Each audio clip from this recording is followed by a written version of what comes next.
Good afternoon, everyone. I'm so excited today because we are here with Dr. Chris Croner from Sales Drive, and he's actually has a proprietary personalization test to determine a great candidate for your sales team. So happy to see you and have you here, Dr. Chris. And I was wondering if we can start by your introduction, you introducing yourself, and also telling us a little bit about your background. Carolyn, thank you so much. It's a pleasure to be with you today. I appreciate the opportunity to be of service to you and your audience. Yes, I am Dr. Chris Croner, principal with Sales Drive. Sales Drive is a company that helps businesses to build their revenues by hiring salespeople who have the three non-teachable characteristics essential for success as hunters. Got my start in this field, back in 2002. I was just out of graduate school. I worked at a firm called Whitmer and Associates in Oak Brook, Illinois, that specialized in executive assessment. Some of your listeners may be familiar with industrial psychologists who will occasionally interview prospective presidents, sometimes vice presidents of companies, to determine whether they have the characteristics essential for success as leaders or strong leadership skills. They wanted, obviously, to bring me in to bring that same degree of intensity to sales. So on the leadership side, you would do a 2-hour interview. You would add to that what's called an in-basket exercise, which is a job simulation. You would do some intelligence testing, maybe a little personality testing as well. So very robust. And given the fact, of course, that sales is the lifeblood of any company, because if you're not selling anything, you don't really have anything going at all. They wanted to have me create something as rigorous as that process, only for salespeople. So that's when I began to do the work and the research that I do now. Started out looking at, okay, everything that had been published on this topic over the last, 85, 90 years, almost 100 years now, frankly, in terms of what is it that makes a successful salesperson. Looking at all the academic work that had been done in that regard. And at the same time, looking at the work that I had begun doing there in terms of interviewing sales candidates, then following up with their managers after that to find out who really does become successful. And that's when we began to identify these three non-teachable characteristics. We just started to grow from there. Sales Drive started officially in 2005. We published Never Hire a Bad Salesperson Again, our book, in 2006. I'm the co-author of that book. The latest edition was published just a couple of years ago, and we're very gratified by how that has spread, if you will, in terms of Amazon and all the other outlets that are giving people the opportunity to read that book and read that research. And then we have, of course, our online assessment, the Drive test, which is our proprietary assessment that goes after those three non-teachable characteristics. So that's what we do. We've worked at this point with over 1,500 companies around the world. We've administered, over close to now about 200,000 assessments. So it's very, again, as I mentioned, it's very gratifying in terms of the work that we do, just helping companies to identify those non-teachables that are essential for hunters, help them to realize that there is a consistent scientific process they can use to identify high potential sales candidates and give them our guidance from there. So that's what we do. Oh, super impressive. So we're going to learn a lot from you, I'm sure, today. Can you tell us a little bit about the values and the mission of Sales Drive, please? Of course. So in terms of our mission, as I mentioned, our mission is really to help our clients raise revenue by hiring candidates who have those those three non-teachable traits. That's our core mission. Now, the values around that are, again, the things that really are associated with those three non-teachable traits. Values like excellence at all times, certainty that you're going to do well. And I think the most important is service. The value of service, being of service to our clients. That's something that is very, very important to me, that I'm always focused on a service orientation, because in my opinion, when you keep that orientation, everything else tends to fall into place, if you will. Mm-hmm. So, like keep it very, very simple. Excellence in service. Great. Can you tell us a little bit more details about the special product that you offer? Of That course. this. So in terms of our online assessment, as I mentioned, it goes after the non-teachable characteristics essential for success. So backing up a little bit, in terms of the research that we did, we found that many of the characteristics that most people would classically expect to be important in a high-performing salesperson were always consistently going to be very important. Things like relationship skills, organizational skills, persuasiveness. All those characteristics were important, but they're teachable. We also found, importantly, that there were three non-teachable characteristics that were essential and consistently important in terms of standing out in high-performing hunters. The first one is what we call the need for achievement. And when we talk about the need for achievement, we're talking about, Carolyn, the person who wants to do well only for the sake of doing well. So I talked about excellence. It's the person who's pursuing excellence simply for its own sake. So they're always focused on raising the bar for themselves, jumping over that, setting it higher again the next time, and always seeing what they can do to outperform their previous best, if you will. They're always, in terms of mentality, they're sort of like the kid in school who just has to get an A. It's that sort of personality that we're talking about. And interestingly, we find that that characteristic, need for achievement, it's important not only for salespeople, but you probably won't be surprised, it's also important for entrepreneurs. People have to kind of get up every morning and make it happen, and there's nobody standing over them watching them. So, of course, when companies are hiring salespeople, in many cases, as you can imagine, they're hiring people who are often a bit more remote. They don't always have the chance to stand over someone's shoulder all day long and watch them.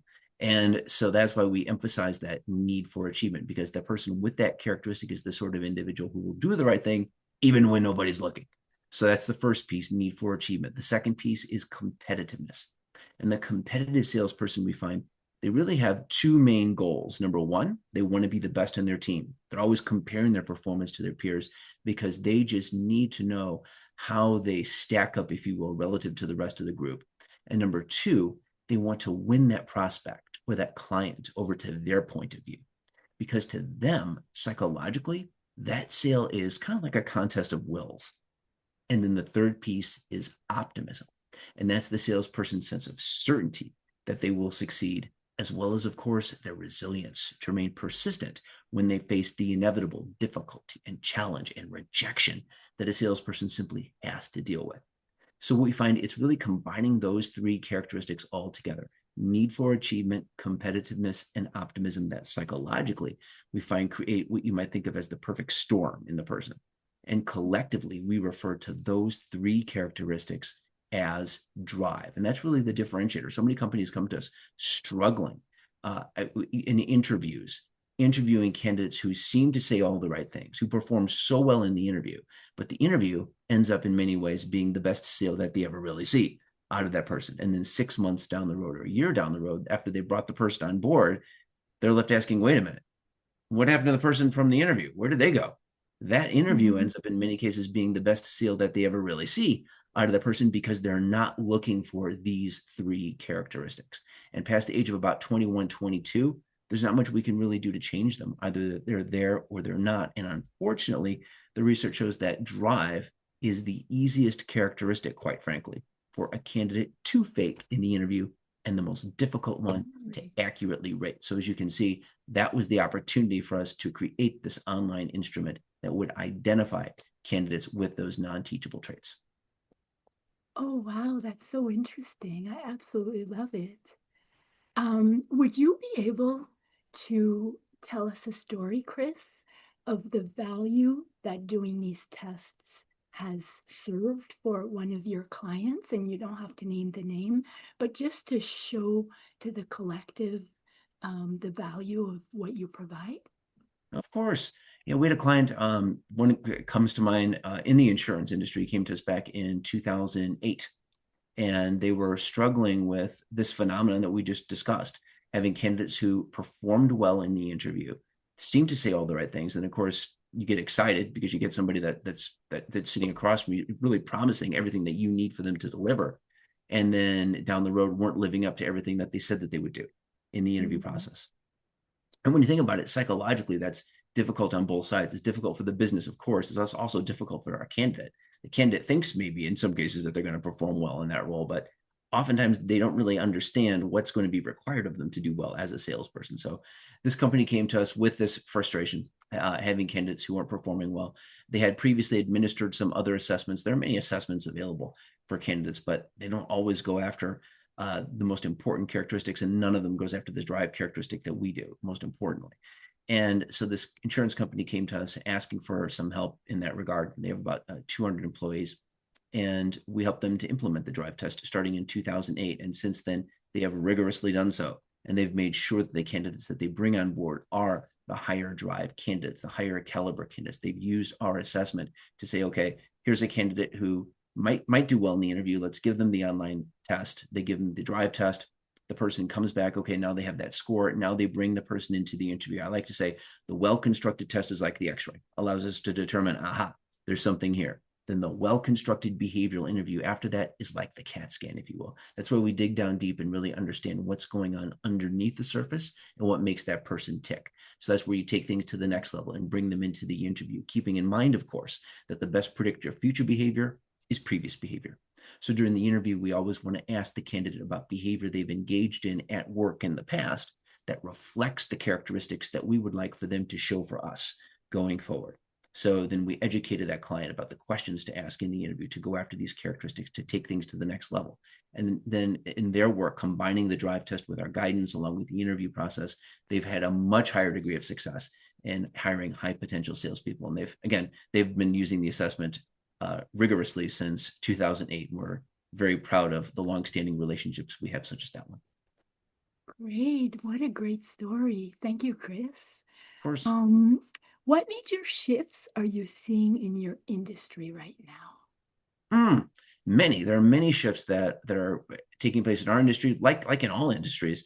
One of the most prominent, of course, being the rise of AI, artificial intelligence, and what it really means. I think at this point in time, in what in terms of the development of AI here in 2025, at the end of 2025, I think many companies are coming to grips with the idea that the large language model, people have been looking at it as more like, the Oracle at Delphi, if you will, up to this point. I think they're starting to realize that it's not quite that advanced, that we're going to need a few more complex and advanced models to really achieve what people initially thought that this initial generative AI using large language models was going to do. But nonetheless, it certainly has had a big impact. It's certainly looking at the lower end of what people might do when they first come on board at a company. Still important tasks like an intern would do are the ones that AI has been taking on. And so we're seeing that in our industry too, in terms of assessments. So people wanting to look at how are assessments potentially going to use AI. I'm cautious about that simply because we always want to look at the potential for discrimination in any sort of an assessment. And if you just allow an assessment to use AI to start comparing things like social media profiles, et cetera, that can get kind of out of control relatively quickly. So with our assessment, it's not using AI at this point. We have a simple scoring system that we use with it. But it's something that we're always looking at because it is sort of the next area that businesses are looking to leverage in terms of how do you aggregate information carefully, et cetera. And that's where I think some of the first opportunities will be things like writing reports and things of that nature using AI. I think that's a more logical, fair use case if it's writing reports the same way versus necessarily going out and gathering data or say adjusting the way it performs based upon how candidates complete the assessment. Our assessment does not do that. We have a standard set of scoring rules. But I think it's one thing to look at is how can AI help us when it comes to some of those more basic tasks like showing a dashboard or writing reports or things of that nature. Those are things that we're always looking at potentially improving in the future. What a good point about discrimination. That would definitely be something to consider. Yep. How has this trend impacted your growth strategy, Chris, at Sales Drive?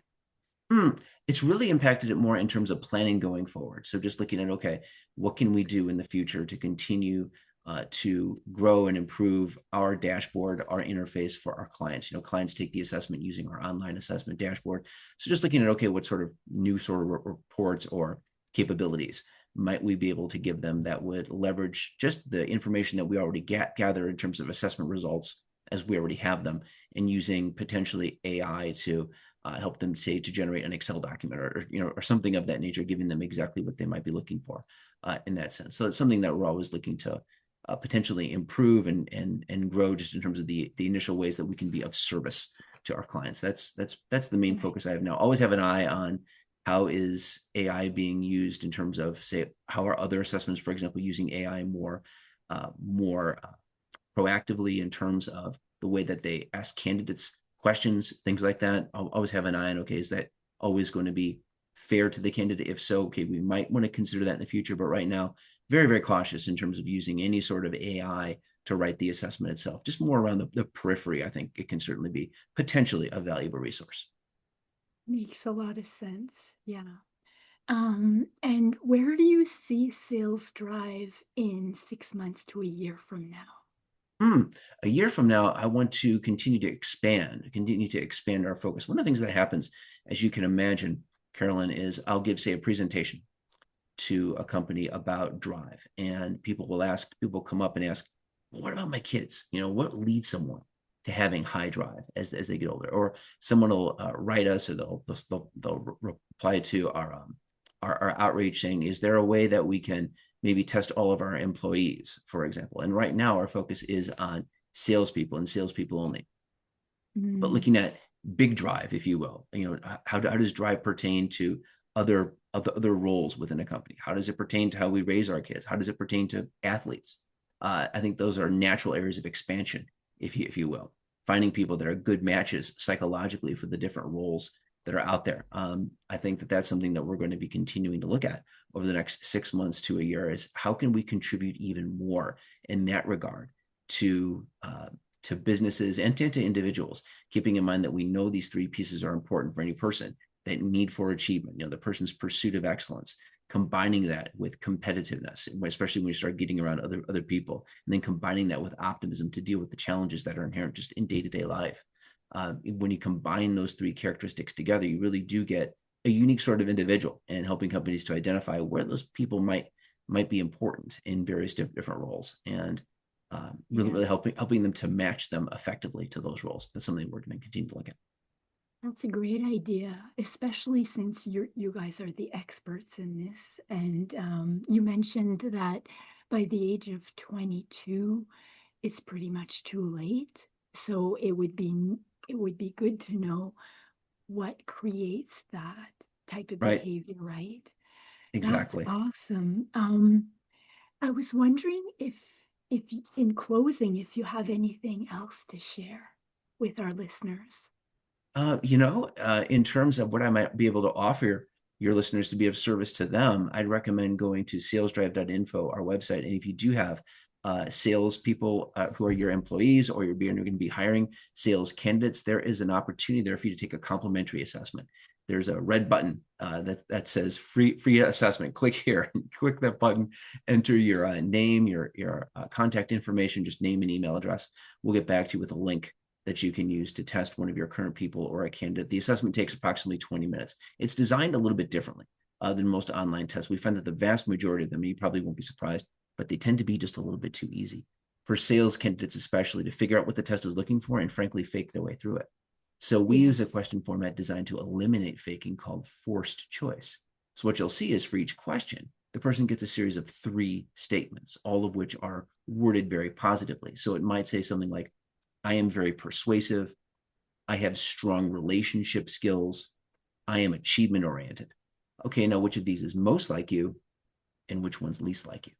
So then that forces the person to make some tough distinctions, but then it gives us and you a much better sense of your candidate's real priorities. And we're also monitoring their consistency as they respond to the questions, because as you can imagine, if the candidate would try to fake the assessment, it's going to be very hard for them to remember consistently what they ranked Mhm. most and least across the entire assessment. So again, it's designed to be very robust for your listeners, and we'd very much appreciate the opportunity to be of service. Our book is also available, of course, on Amazon. It's called, again, Never Hire a Bad Salesperson Again. Yes, thank you so much for those resources. That's Of course, amazing.